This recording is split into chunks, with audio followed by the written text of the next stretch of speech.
ڈر جائے ماحول کے خونی منظر سے، اس دور میں جینا لازم ہے جس دور میں جینا مشکل ہو۔ میں آج ہی کل لبرٹی چوک 11 بجے عمران خان کی لانگ مارچ میں شرکت کے لیے لاہور پہنچ گیا ہوں، کیونکہ اسلام آباد میں میرے لیے حالات بہتر نہیں تھے۔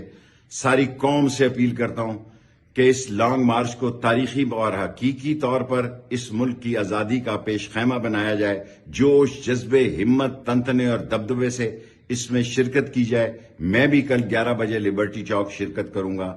آج 5 بجے اس لانگ مارچ کی حمایت میں اور ارشد شریف کو خراج عقیدت پیش کرنے کے لیے آج شام 5 بجے ڈیفنس میں اہم پریس کانفرنس کروں گا۔ پاکستان زندہ باد، نبی کا جھنڈا بلند کریں گے، کالا کالا رسول اللہ کا علم بلند کریں گے اور اس لانگ مارچ کو انشاءاللہ کامیاب کریں گے۔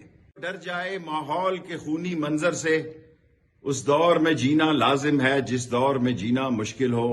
میں آج ہی کل لبرٹی چوک 11 بجے عمران خان کی لانگ مارچ میں شرکت کے لیے لاہور پہنچ گیا ہوں، کیونکہ اسلام آباد میں میرے لیے حالات بہتر نہیں تھے۔